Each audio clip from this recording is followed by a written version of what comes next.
Hello दोस्तों, जय हिंद। स्वागत है आपका आपके अपने YouTube channel citizen judicial classes में। दोस्तों, मैं एडवोकेट शाह फैजल आज आपको जमानतदारों के बारे में बताऊंगा। गारंटियर्स कौन होते हैं उनके बारे में बताऊंगा। कोई व्यक्ति किसी व्यक्ति की जमानत कब ले सकता है और कितने जमानती एक अपराध में चाहिए होते हैं ये बताऊंगा। न्यायालय किस तरह डिसाइड करते हैं कौन से अपराध में कितने जमानती चाहिए ये सब बताऊंगा। क्या एक अपराध में जमानत लेने वाला व्यक्ति क्या किसी दूसरे अपराध में भी जमानत ले सकता है क्या? इस संदर्भ में सुप्रीम कोर्ट का हाल ही का निर्णय अभी 2024 में आया है। बहुत महत्वपूर्ण निर्णय है, ये आपके साथ डिस्कस करूंगा।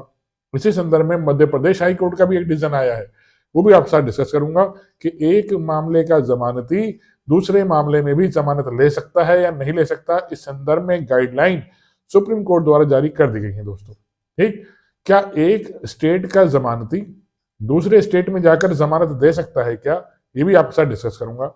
जैसे कोई एक अपराध उत्तराखंड में किया जाता है तो क्या उत्तर प्रदेश का कोई व्यक्ति जमानत दे सकता है या नहीं दे सकता, या किन कंडीशंस में कैसे जमानत दे सकता है, ये सब बातें मैं आज आपके साथ डिस्कस करूंगा दोस्तों। इंपॉर्टेंट वीडियो होगी जो आपके बहुत काम आएगी, आप इसे एंड तक देखिएगा। शुरू करता हूं, देखिए वीडियो। मेरी वीडियो शुरू करने से पहले हमेशा की तरह आपसे अपील, मेरी वीडियो को लाइक और सब्सक्राइब कीजिएगा दोस्तों। धन्यवाद। एक और इन्फॉर्मेशन मैं आपको देना चाहूंगा, मेरा ये channel citizen judicial classes play store पर अवेलेबल है, आप इसे वहां से डाउनलोड कर लीजिएगा। और वहां पर मैंने लॉ के सब्जेक्ट जो एलएलबी में पढ़ाए जाते हैं, जो जुडिशरी में आते हैं, बीएनएस हो, बीएनएसएस हो, बीएसए हो, कॉन्ट्रैक्ट हो, कॉन्स्टिट्यूशन हो, टीपीए हो, हिंदू लॉ, मुस्लिम लॉ, सारे सब्जेक्ट की अपनी लाइव क्लासेस की वीडियोस मैंने वहां पर डाल रखी हैं। बहुत रीजनेबल प्राइस में है, आप आराम से उन्हें परचेज कर सकते हैं। आप अगर जज की या एपीओ की तैयारी कर रहे हैं या आपका कोई रिलेटिव तैयारी कर रहा है तो ये वीडियोस उनके बहुत काम आने वाली हैं। आप ये वीडियो मेरी उनको शेयर कर दीजिए दोस्तों। बिना देर करे शुरू करता हूं। सबसे पहले समझिए जमानत किसे कहते हैं। देखिए, दो चीजें होती हैं, एक होती है सिक्योरिटी, एक होता है श्योरिटी। एक होता है प्रतिभू, दूसरी होती है प्रतिभूति। प्रतिभू क्या होता है? जब कोई व्यक्ति अपराधी की गारंटी लेता है उसे कहते हैं प्रतिभू, जमानती मीन जमानतदार। और जब न्यायालय अपराधी से ही उसकी संपत्ति रखवा कर उसे जमानत देता है उसे कहते हैं सिक्योरिटी रखकर जमानत दी है। ठीक दोस्तों, इसी संदर्भ में दूसरी चीज भी आती है। क्या कोई प्रतिभू जब होता है, कोई श्योरिटी होता है, उसके पास भी कुछ संपत्ति होनी चाहिए। हाँ दोस्तों, बिल्कुल, उसे भी अपनी संपत्ति के पेपर रखने पड़ते हैं। वह भी अपनी संपत्ति के पेपर के एवज में, अपनी संपत्ति के एवज में या किसी अपराधी की जमानत लेता है कि अगर ये अपराधी भाग जाएगा तो मैं उसे आपके सामने प्रस्तुत करूंगा। ये गारंटी श्योरिटी लेता है, प्रतिभू लेता है, इसी को कहते हैं बेल। अब देखिए दिक्कत कहां पर आती है। दिक्कत आती है जब एक स्टेट का व्यक्ति दूसरे स्टेट में जाकर कोई अपराध कर लेता है तो वहां पर उसे जमानत चाहिए होती है, जमानती अपराध के लिए। ठीक, तो न्यायालय कहता है भाई जमानती लेकर आओ, तो लोकल उसे जमानती चाहिए होता है। बाहर का जमानती भी चल जाता है, कोई दिक्कत नहीं है, लेकिन उसके वेरिफिकेशन में समय लगता है, टाइम लगता है। इतनी देर अपराधी जेल के अंदर ही रहता है। ठीक दोस्तों, तो उसे वेरिफिकेशन में समय लगता है, इसलिए कहा जाता है लोकल कोई जमानती लेकर आओ जिसे आप जानते हो, हम उसकी जमानत लेकर आपको छोड़ देंगे।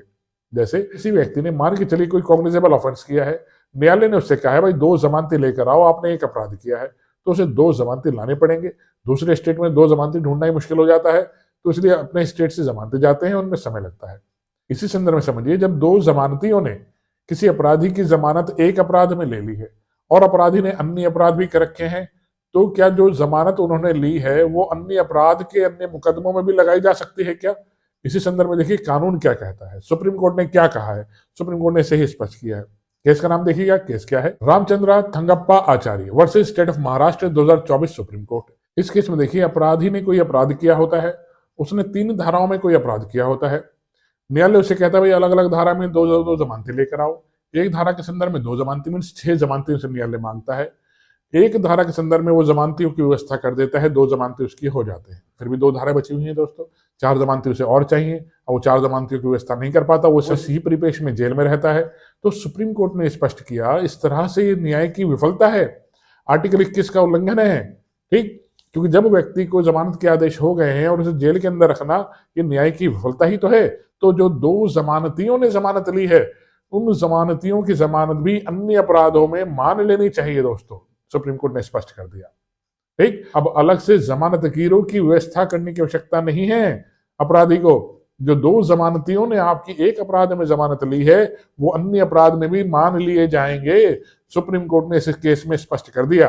देखिए बहुत सी बार ऐसा होता है, अपराधी जेल में होता है, जमानत के आदेश हो जाते हैं, उसे जमानत के आदेश होने के बावजूद भी उसके पास जमानती नहीं होते कि उसकी जमानत ले सके। तो सुप्रीम कोर्ट ने अपने कई सारे पूर्व के निर्णयों में स्पष्ट किया है कि लोकल अथॉरिटी को इस संदर्भ में उसके घर भेजा जाए अपराधी के और चेक कराया जाए कि क्यों जमानत नहीं ले रहे हैं आप इसकी। अगर उसने कोई असंज्ञ अपराध किया है तो कानून कहता है कि उसे बिना जमानत लिए भी छोड़ देना चाहिए एक टाइम पीरियड के बाद।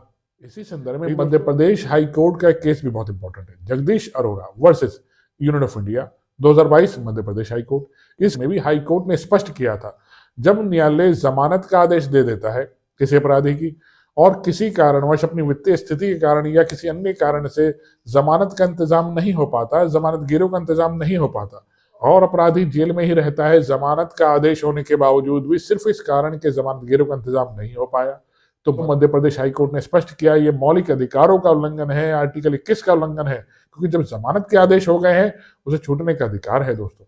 लेकिन बिना जमानत लिए लॉ कहता है उसे नहीं छोड़ा जा सकता।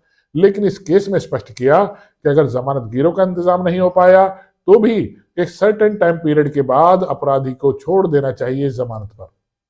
ठीक है, उसे अपने पर्सनल बॉन्ड भरवा कर भी छोड़ा जा सकता है।